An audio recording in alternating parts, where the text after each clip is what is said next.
All right, man. Like, comment, share, subscribe. I need all that right now. I appreciate it. Lately I've been getting a couple thousand every now and then, and I'ma still keep going. I don't feel like it's enough, but there's probably got people out here that ain't never got 1,000, and they just wish they could or something. But long live Jerry Springer, and we about to see what Steve Wilkos talking about because this is deep right here. Like, if y'all know, Steve Wilkos was on the Jerry Springer show as a security guard.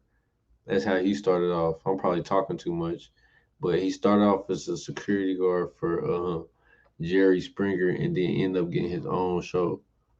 I've been saying since I found out today, Jerry, other than my father, was the most impactful man in my life. I mean, he changed the whole trajectory of my life.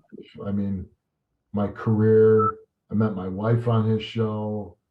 I think, everything I had, my kids, everything was because of my meeting of Jerry Springer and working for the man for so many years. And uh, I loved him. That's why, I mean, I loved him as any good friend I've ever had in my life. The guy was always tremendous to me. I know my wife is devastated. I'm devastated because I honestly thought Jerry was the kind of guy that probably would outlive me. And I'm 20 years younger than him. The guy didn't smoke, didn't drink, wasn't overweight. I mean, had a lot of energy for an older guy, always on the go. I mean, honestly, to me, 79 is old, but to me, it's kind of a shock because I certainly thought he'd be here for a lot longer. Well, I know the news just came out this morning and you found out this morning, but have you gotten a chance to speak to his family at all to, find out how they're holding up? I left a message with his wife, and obviously, I'm sure they need their time, but I'm sure at some point I'll be talking to his wife. You know, I know the whole Springer family, and I can't imagine what they're going through right now. Well, obviously you guys were close. When was the last time you saw Jerry? Are you able to share with us the last conversation you guys had? Yeah, I saw Jerry a little over a month ago. It was a Wednesday. I got done taping, and he sent me a text. He goes, "Hey, I was in New York. I'm coming up. I'd love to see you." And he was going to have dinner with that worked on his show. And I said, "I can't make dinner." I go, "Let me know if you're going to go for a cigar, and I'll meet you for a cigar." And I was tired, and I really once I got home, I just wanted to stay home. But I'm like, I don't get to see Jerry. I love the guy. I'm going to go see him. And I went. I met him for a cigar in Stanford, and we sat there. And you know, looking back, I didn't think anything really unusual was happening. But whenever I would see Jerry, we would talk and catch up on things. We weren't two guys that sit around and talk about the glory days and rehashing old times and all that once in a while. But for the most part, he would tell me about his grandson and what was going on in his life. And I would be catching him up on my kids, and we'd be talking baseball. We weren't two guys that just sat and looked in the past a lot. And but that night we reflected a lot, and we shared a lot of old stories, and he embraced me in a way that he never really embraced me. He gave me a hug, and he was telling me he loved me. And I think he knew he was sick. I didn't even know he was sick until this morning, because he looked the same to me. I knew there was something off, but I certainly didn't know he had terminal illness or whatever he had. And I think it was his way of saying goodbye to me. Well, you talked about how you were reminiscing when y'all met that day. What's one of your favorite memories that you have or favorite stories that you have with Jerry? I'm sure there's a ton of them, but is there anyone that stands out in particular?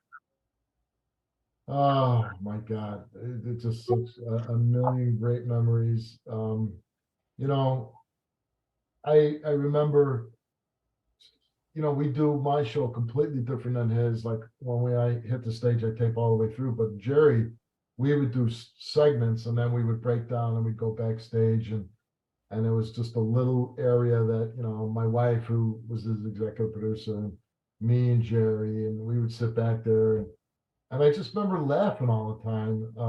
And the show was so crazy, and even we laugh, oh, we're all going to hell someday, and because the absurdity of the show.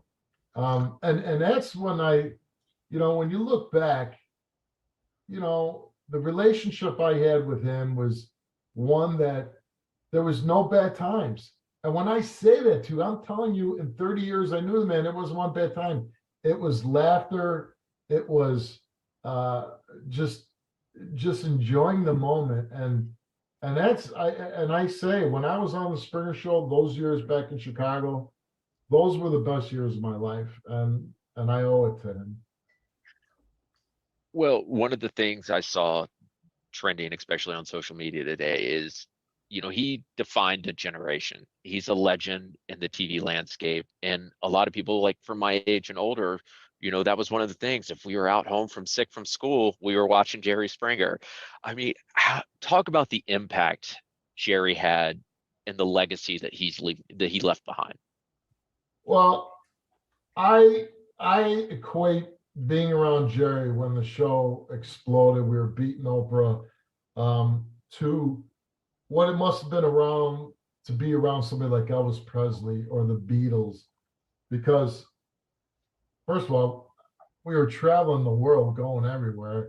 We were going, he was, back then he was doing Leno and Letterman, and we were just, we're in Austin Powers too, and just doing all these great, cool stuff. And, we'd eat in restaurants, and they had to shut the restaurant down, and people banging on the windows, and we'd get in limos, and people would like rush the limo and rock the limo. And, that stuff doesn't happen nowadays. And this is back before really cable and, the internet, especially the internet, social media and cell phones. And, to have, nobody's ever going to have that bright Nova shining moment of popularity, of being talked about every day, water cooler, because entertainment is so splintered now, and you might be hot for 5 minutes and then something else comes along. People's attention spans are very short now.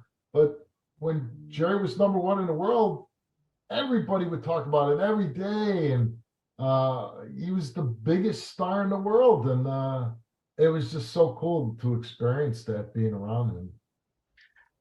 Because you were famous for being on the show, for being the guy who was the first one up on stage to break up the fights. Did you ever, just after some of those shows, be like, damn, Jerry, your guest got me on that one? You ever give him a hard time about that?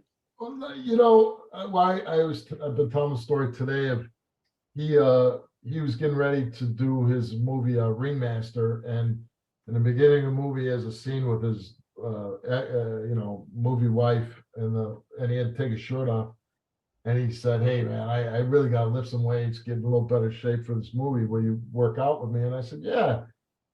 So we'll start working out tomorrow. And then we went in to do the show, and there's two girls fighting, and I went down to break them up. And in Chicago, we had these great, big, powerful audiences, and it would be really loud in the studio when a fight would start. And I bent down, and my groin snapped in half, like just tore. And I thought somebody shot me from the audience. That's how bad it felt. And I remember I crawled off backstage, and I got backstage, and I was in so much pain, I started throwing up. And Jerry come walking around the corner, and he looks at me and he goes, "We still working out tomorrow?" It's like, are you kidding me? Like, I feel like I just died, and he's like laughing at me, and I was looking up at him like, "You son of a bitch," and so, but that was a moment that I'll never forget.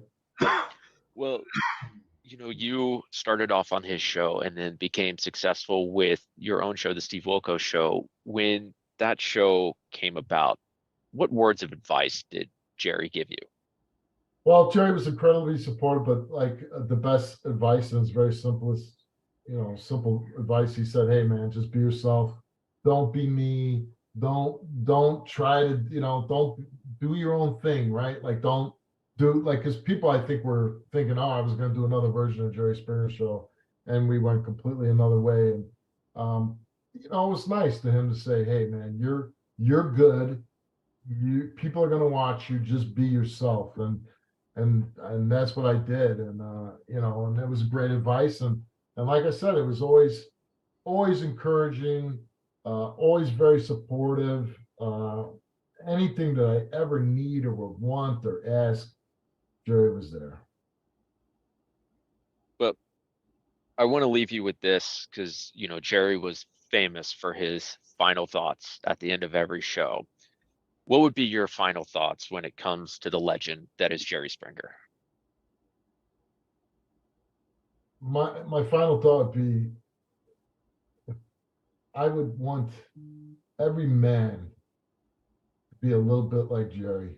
If you're a younger person, um, to be like Jerry, and I say that because I see how everything's so divisive today, and people shout each other down. They don't listen to other people's opinion.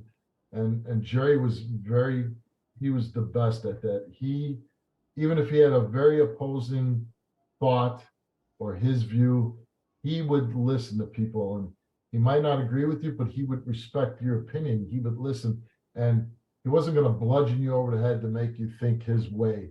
Me and Jerry thought different ways on a lot of things, but we were such good friends, and we would talk and listen to each other. And, so that was a big thing about Jerry. Great listener, a very kind man who thought about other people. Really didn't think about himself a lot. He really put other people first. And if you talk to anybody that was in Jerry's life, I guarantee you, every one of them would say that. And I would think that's his legacy. When he says, take care of yourself and each other, really do that. He's gone now.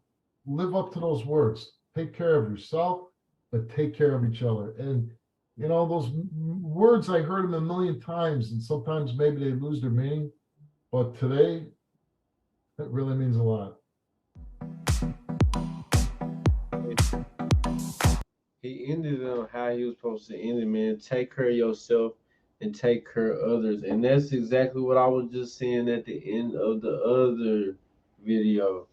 I mean, stay positive, man. Sometimes not necessarily get in my feelings, but I don't be trying to care for others. But you gotta still every day wake up and think about a different person just because that's what God probably wants you to do. It's the good thing to do. And you should do what's good. You shouldn't just continue to just soak in the evilness and try to stay to yourself and try to be only about yourself, because thinking about yourself is not how life should be. Anyways, man, take care of yourself too. Like, comment, and share though. On